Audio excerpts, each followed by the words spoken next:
believe you can all hear me loud and clear. Excellent.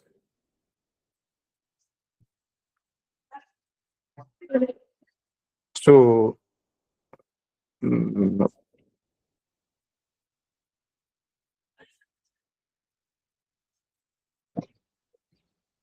so in our last class, we've looked at everything that has to do with fractions, and I believe that if you are here in this class today and you've gone over all the videos, you should be able to solve questions regarding fractions, how we bring fractions together, and the likes. Now, in today's class, we are going to be moving to decimal, standard form, and percentage error.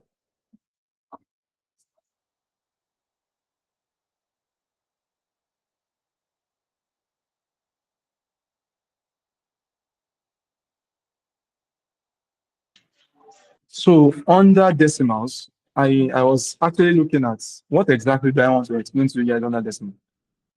So I was being a bit skeptical, should I explain it or not? Then I thought about, okay, let's just explain it.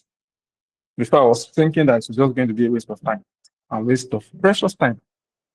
And time is actually very precious at this moment. But nonetheless, I had a think and decided I should talk on decimals, standard form, and percentage or error altogether. So now our next mathematics class, we're going to be looking at simple interest and profit and loss, everything that has to do with financial arithmetic. That's going to take us a lot of time. We are going to do it nonetheless. That's number next. Number next thing is that this weekend, there's going to be a test on Sunday. And the test is going to be a test of all the subjects. So it's going to be over 400. That means that we are started grading you guys based on your exam preparation. So everything that's going to come out is going to be all what you have experienced in the class. So you should take note of that as well.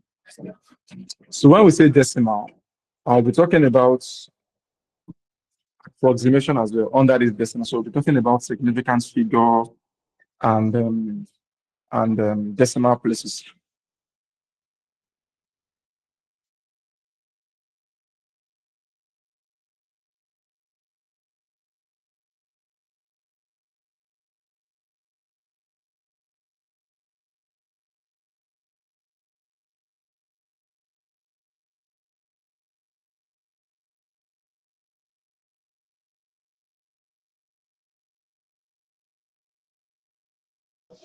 So decimals that we are going to be looking at today.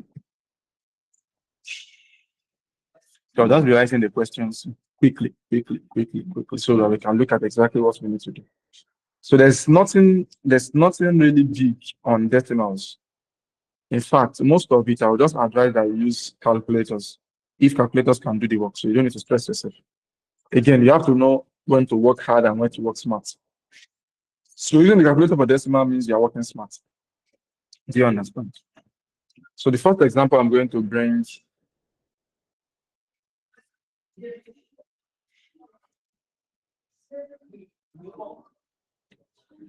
this is find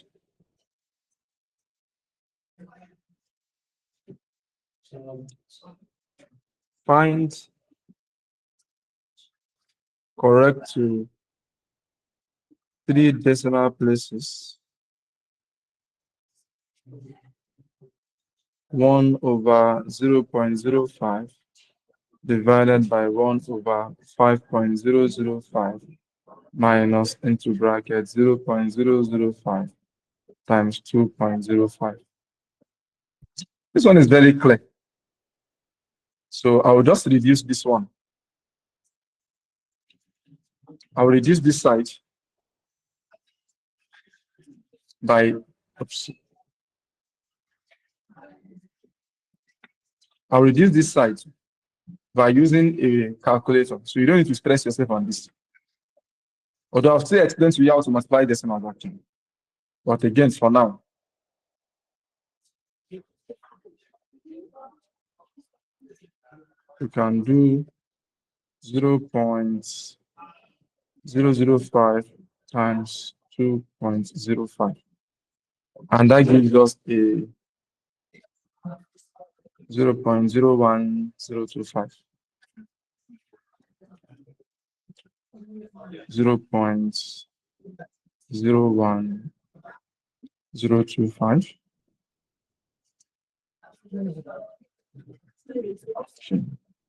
Now, let's assume that we want to multiply these decimals together. So our decimal is not difficult. Let's even start from there. Let's say I have 1.24 plus 3.12 plus 0 plus 100.25. You have to add these decimals together. Very simple. Just arrange them with respect to their decimal points. So I'm going to start with this big number because this one is the biggest. So I have 100.25. I'm going to go to 3.12, then 1.24. Just ensure that the decimal point are sitting beneath each other like this. So if you do that, then you can add 524, that's 1111, 2112, that's 6, drop the decimal points, 031, that's 4, drop 0, drop 1. So you have 104.61.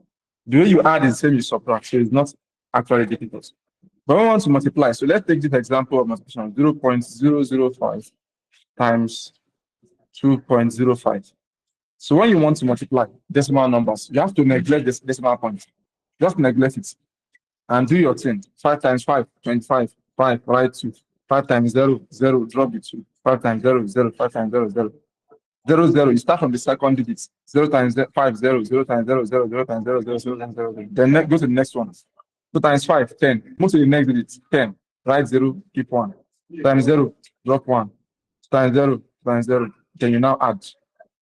So we have 5, 2, 0, 1, 0, 0. Now,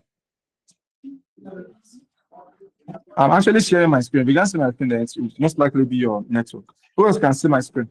If you can see my screen, give me a thumbs up, please. Okay, excellent. So from here now, this first guy, how far is the last digit from decimal point? 1, 2, 3. So you have 3. This second guy, how far is the last digit to decimal point? 1, 2. To add the 3 to 2, you have 5. So you're going to count 5 here. 1, 2, 3, 4, 5. So you can see that we got 0.01025, which was what we got here when you use the calculator. I believe that is clear. So that's how we have decimal numbers together. Very, very important. You can go over the video again if you don't understand that part. So I'll just continue with the question. I have 1 over 0.05 divided by 1 over 5.005 minus 0.01205. I already multiplied these two guys together. So now I'm plotting this.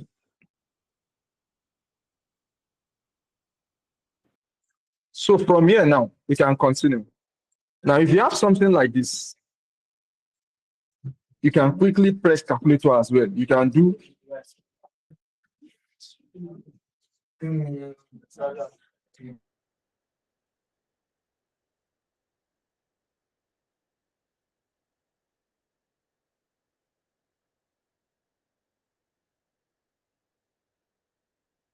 so you can do 1 divided by 0.05.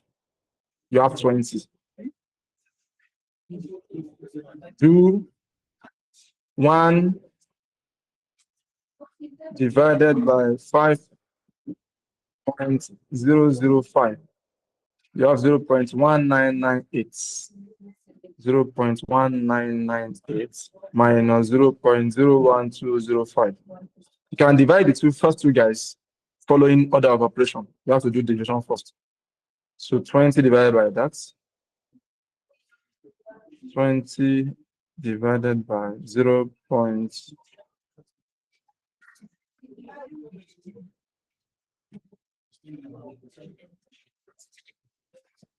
20 divided by 0.1998 minus 0.01205. That gives a 100 point.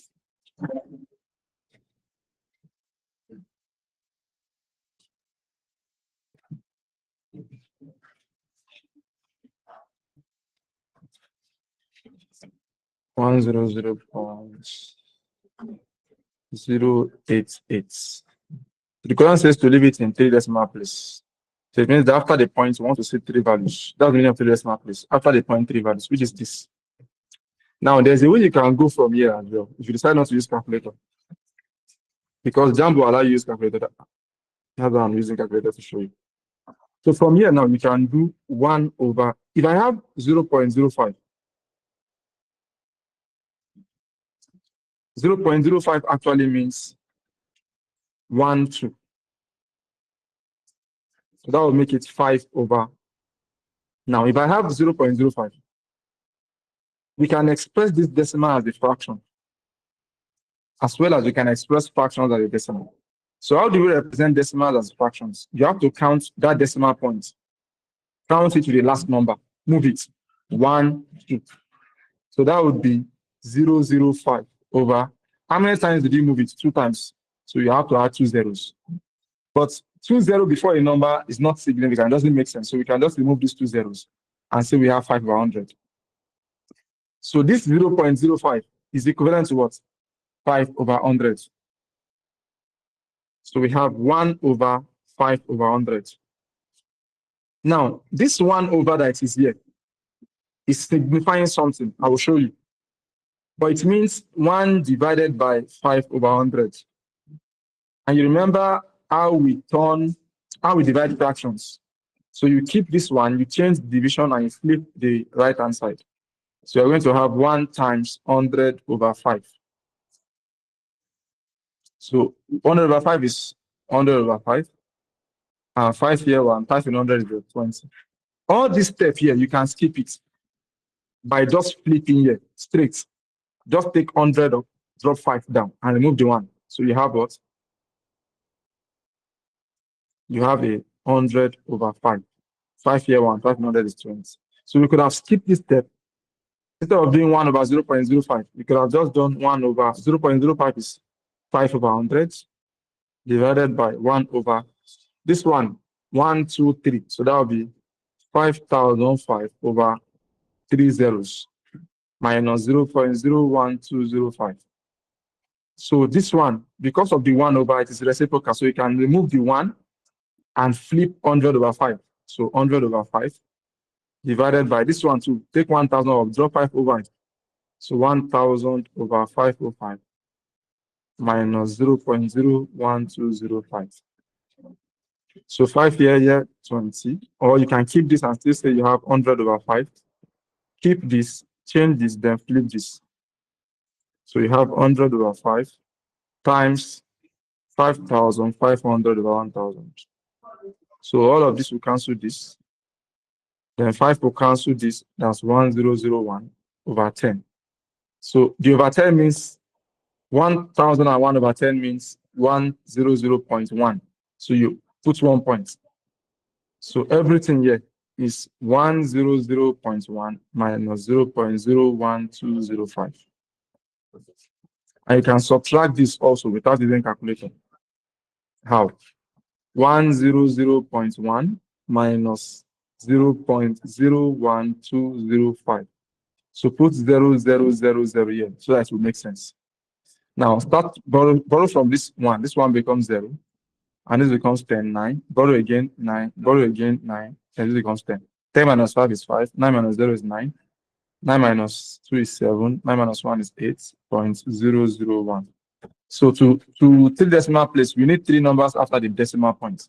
That's 100.879. These are the 3 numbers we need.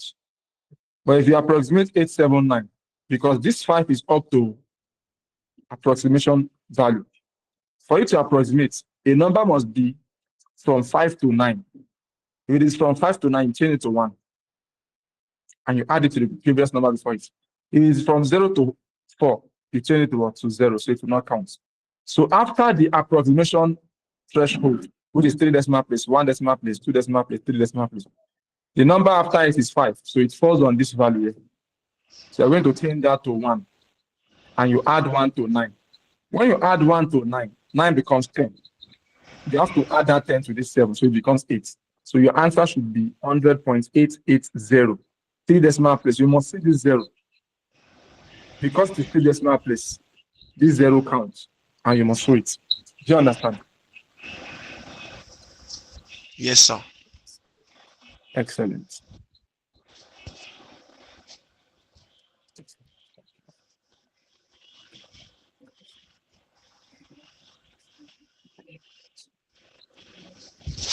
So let's look at this one here.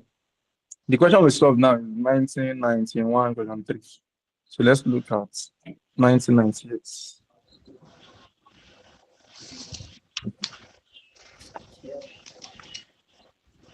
Question 2, I have 1 over 0.03 divided by 1 over 0.024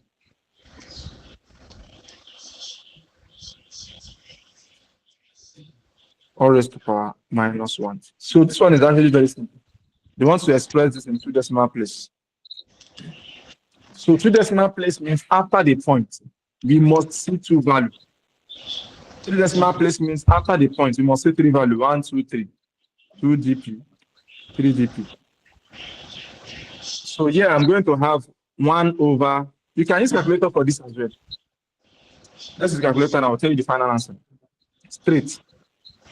1 divided by 0.03. That gives me 33 points. So let me just write 33.33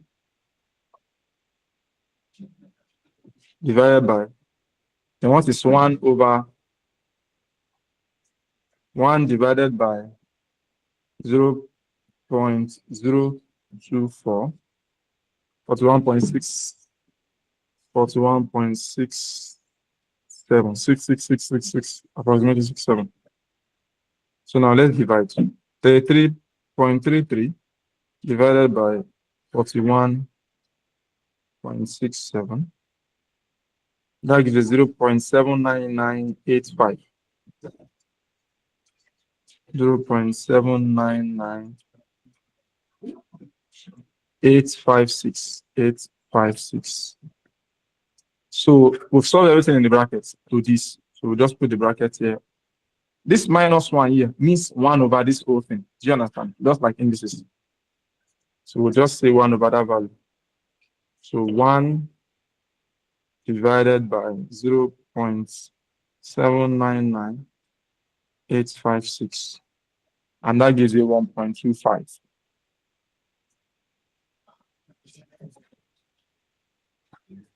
And the answer is actually in the option. The option is 3.76, 1.25, 0.94, 0.75. But you can solve this question without even using a calculator at all. How? Let's look at it together. 1 over, that 0.03 is going to be 1, 2, that will be 3 over 100.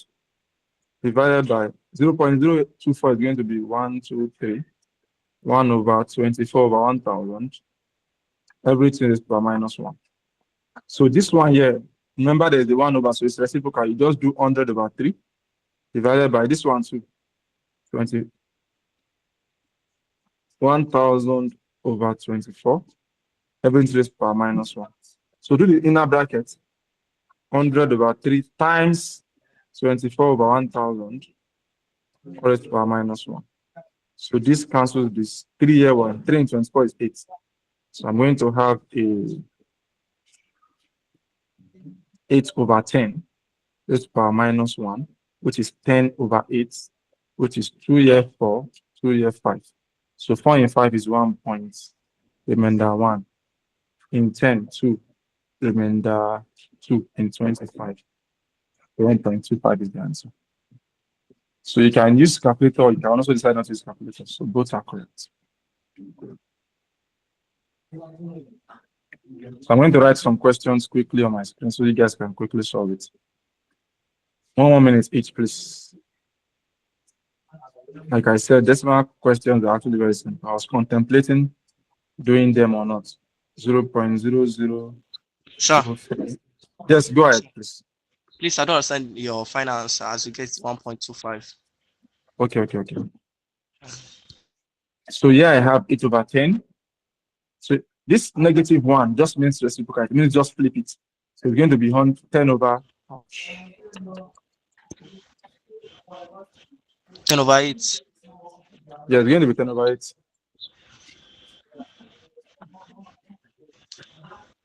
So I have 10 over 8. So 2 here 4, 2 4, here 5, right? 5. So if you Yes. press 5 over 4 in the calculator, you're going to get 1.25. So what I did was just Oh, understood. that I just did I did um so 10 over 8, 2 here 4, 2 here 5. Right. So 5 in 4 is 1 point. Remainder 1 in 10, 2. That's 8. Remainder 2 in 20. That's 5.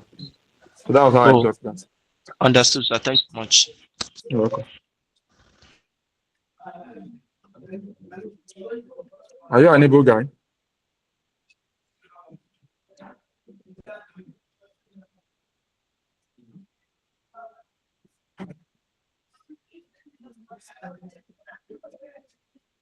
So this question is 1999, question 9. This question 1.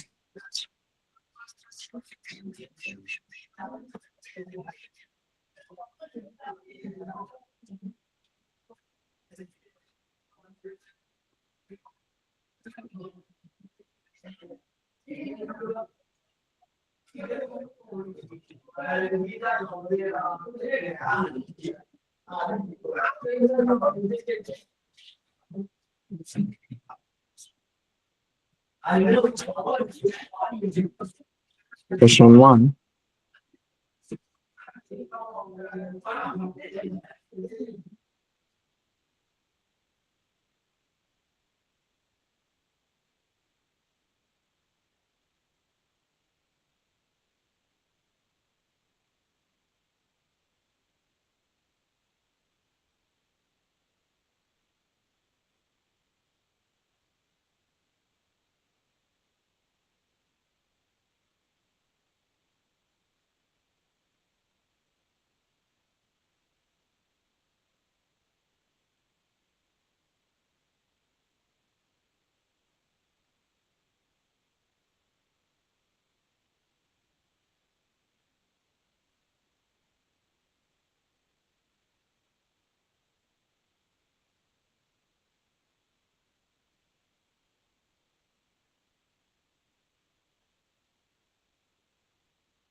Okay, we have just 5 minutes to solve these questions. Quick, quick.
I didn't receive any answers, though, guys.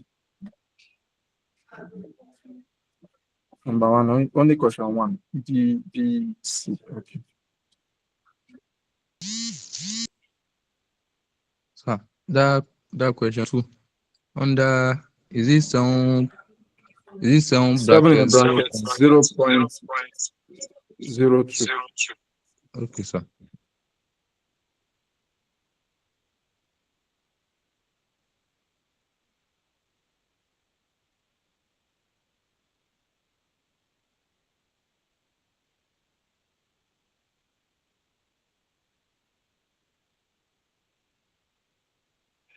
Sir, Yes. sir, Khadija. Yeah, I can hear you, Khadija. Go ahead.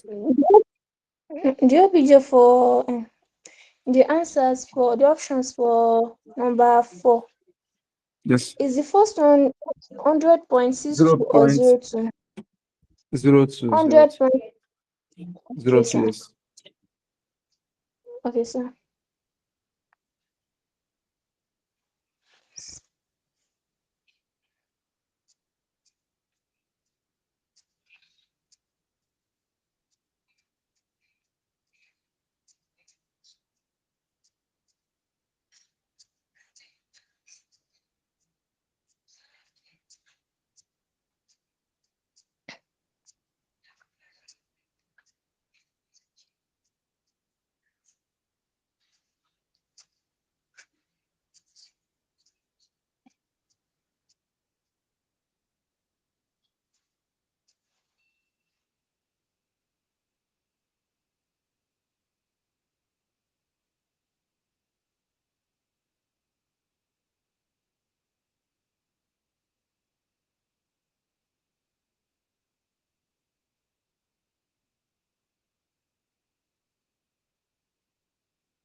Are you guys true?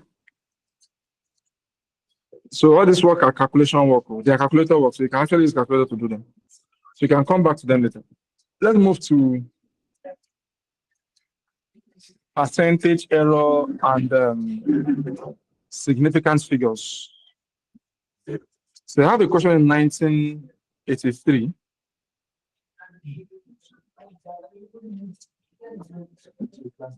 1983 question 31. If a rod of length 250 centimeter is measured as 255 centimeter long in error,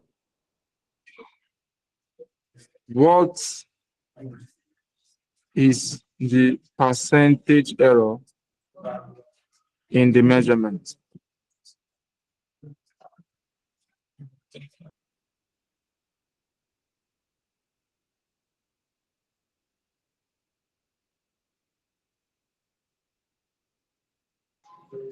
So for percentage error, there's a formula. And I hope that you guys are going to keep this formula handy and keep using it forever. So the formula of percentage error is error over actual measurements times 100%. So a rod of length 250 is measured as 255. So it's actually supposed to be 250. But it was measured as 255. So what is the error there? The error is 5 centimeters. Abi? Because that's the excess. So we have to calculate the percentage error. So the percentage error is just going to be the excess, which is 5, over the actual measurement. The real measurement is 250 times 100 over 1. When we get to something in physics, real and apparent depth, we are also going to use this same formula here. Better you keep it handy now. 0 cancels 0, 5 here 1, 5 in 5, 5. 5 here 1, 5 in 10, 2. So the error in the measurement is actually 2%. That's the error. G. And that is clear. Excellent. Also in 1988, Jam asked something similar again. A 5.0 gram of salt was weighed by Tunde as 5.1 gram. What is the percentage error? 20 to 1, 0.2. Very simple. Percentage error is equals to error. The error here is 0.1 over real measurement 5 times 100. 5 here 1, 5 in 100 is 20, 20 times 0.1. That's what? 2%. So it is safe to say that all the questions on percentage error will be 2% answer, right? That's also an error in itself. So how do we get 0.1 as 0? Very good question. Okay. So in this first question here, a rod that's supposed to have a length of 250 is measured as 255. What is the error there? The error is 255 minus 250. That was how we got 5. That's the error. A 5.0 gram of salt was weighed by Tunde as 5.1. What is the error there? The error is 5.1 minus 5.0, which gives you a 0.1. So the error is the excess to an calculation in the measurement. So in the first question, the error is 5. In the second, the error is 0.1. But we have to calculate the percentage that is an error. Do you understand? So that was why we have to use the formula error over actual measurement times what? 100%. Is that correct? Yes, sir. Thank you, sir. Excellent. You're welcome. You got 2%. Sir, You got, yes, go ahead. Ready? You got 2%, but we wrote 20 on 100, above 100. So I don't understand. Yes. 5 year one, 5 in 100 is 20. So I Yeah, multiply this I wrote, 20 by 0.1. So this is the actual answer I got, 2%. oh, 0.1 times 20, that's 2%. Do you understand? yes, sir. Thanks so much. Good. You're welcome. Lenny, are you an able guy? It's not an evil guy. Oh. It's that guy you meet Eh. with me in the shop. Oh, Ah, I didn't even pay. you have casted the guy. Busted and casted. He's in the Lagos now. Oh, okay. Playing Tarawi for them. Lagos Did guy. he ask? Did he ask you? Thank you for that information. I actually need the information. Thank you. Okay. So if you come to question 13, 15, 17, okay. 13, 15, 17. So all the questions here are actually very simple. There's one in 1995. All of you are still here. A length of a notebook 15 centimeter was measured as, so the actual measurements is 15 centimeter. It was measured as 16.8. Calculate percentage error to two significant figures. Percentage error to two significant figures. So when we say significant figure, what does it mean? I'm going to use this to explain. So the error now in this measurement is going to be 16.8 minus 15. Right. Sure. So I'll come here.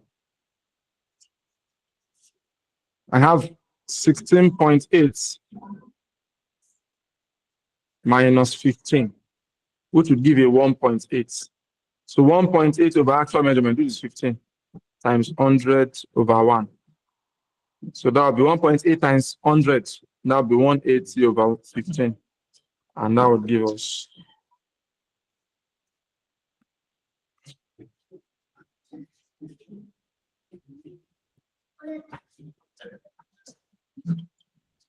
180 divided by 15. That gives us 12%. But the question wants us to take it to two significant figures. Yeah, that's the answer.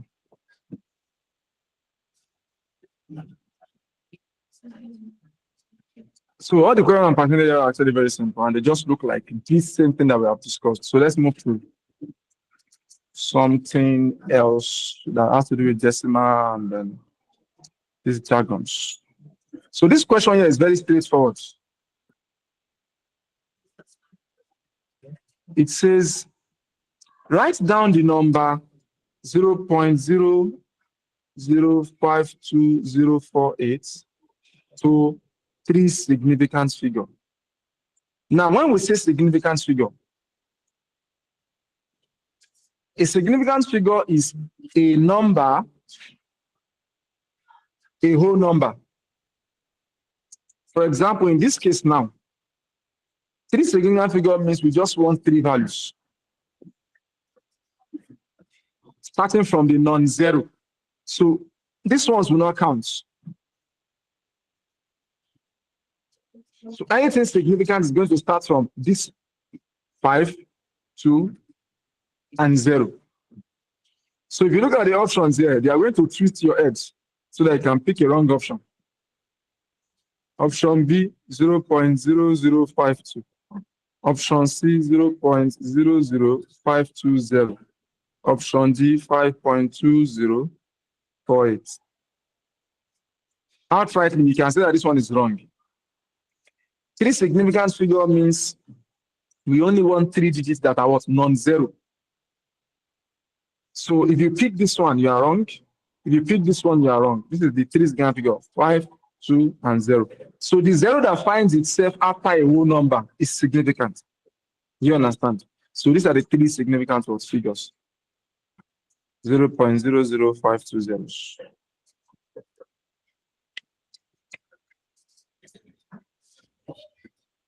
Is that clear, guys?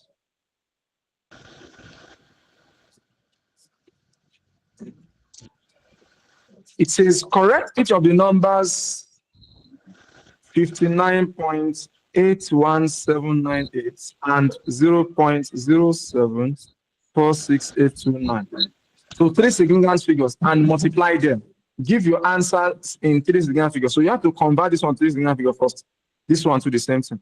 This one, 3 significant figure is just 59.8. We just want 3 digits. 1, 2, 3. Do you understand? This one, the 3 significant figure is 0.0747. It's supposed to be 746. But because the number after it is greater than 4, so you're going to add 1 to the next value. That's why it became 0.0747. Then you multiply 59.8 times 0.07. 59.8 times 0.0747. And that gives you a 4.467. So we are also instructed to convert the answer to 3 significant figures. So that will be 4.48. And that is in the option B. Option C. Oh, sorry, 4.47. Option C, 4.47 is 4.47. I hope this is correct. Yes. So there are questions like these. In our next class, we'll just be moving to simple interest and everything that has to do with financial arithmetics, profit and loss, selling price, cost price, and those jargons. So we'll be looking at that in the next class. So I'm going to provide you guys video solution to 3 topics, which are going to come out in your test on Sunday. So this meeting is going to end in 20 seconds. So please, I want you guys to all leave the class so that the recording can stop. We'll continue the next class by 4:45, which is physics.